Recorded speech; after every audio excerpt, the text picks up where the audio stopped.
Right then, this isn't normally how I do a video, but I don't know if anybody else has this problem with their Ftx Outback Geo. When you've had it in a bit of water and you turn the car on and you turn this on, you can see it's not wanting to respond. Oh, there we go, it was alive and then it dies again. In a second it'll come back. Right, we need to sort that. So first thing we're going to do, I'm going to turn this off. I'm going to turn the car off and we're going to get this shell off. So this is it now with the shell off, and I'll tell you all now, this little box here is the issue. So what we're going to have to do, we're going to have to undo that screw, that one, and then we'll be able to just prise this up to have a look underneath. So just give me 2 seconds. So I've just undone the little box here, and then what you will have is this little bugger. And this will be what is creating all your problems.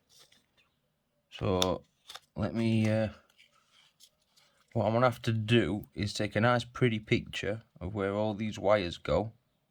And then I'm going to take it off. I'm going to have to go get a toothbrush and go and brush its teeth. So 2 seconds. So what I've gone and got on myself is a toothbrush. And I found the world's smallest little lid. And what I did, I got my WD-40 nozzle. I'll make some WD-40 because it is a good rust remover, and also it helps to stop water from penetrating. So see if I can get you on camera. Dippy dippy dip. And all we're going to do is just get some brushes, get some bristles in there. Can't do no harm with WD. So that's all I'm doing. I've resorted to not taking all the wires off because it took me ages to work out where all they went. So it's just a case of get your toothbrush in there and just give it a wiggle, wiggle, jiggle. And what I'm going to do, I'm just going to remove one at a time because I'm not forgetting which one goes where. Another dippy dippy dip. If you are doing this inside your house, make sure you put something on floor. You don't want to be getting WD-40 on your floor. This is just a crappy vape mat that a very good friend once gave me. So then what we'll also do as far as brushing the little receiver box, we're going to have a go at trying to get some bristles in there as well. Water gets everywhere.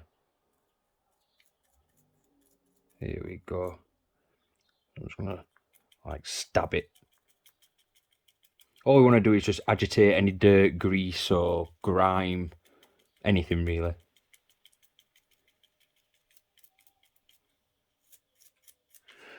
Alright.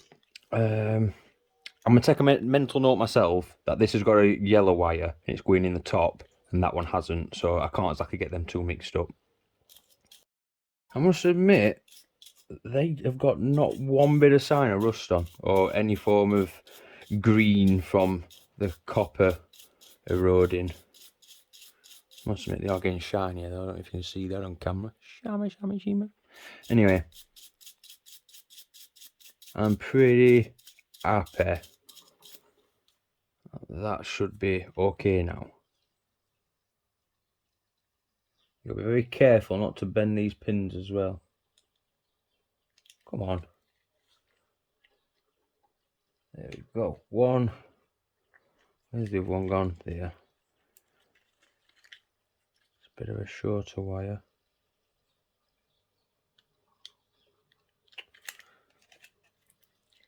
If you've got somebody with thin fingers, probably go and hire them for this, because it'll be a lot better than these stubby fingers. So what we'll do, we'll have a little test. Come on.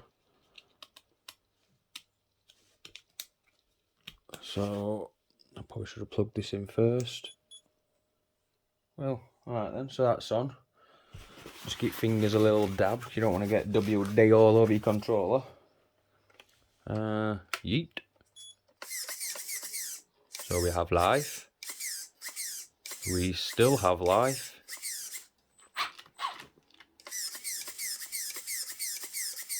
There you go. Problem fixed. You're more than welcome. Drop a like, and I'll catch you all on the next fix.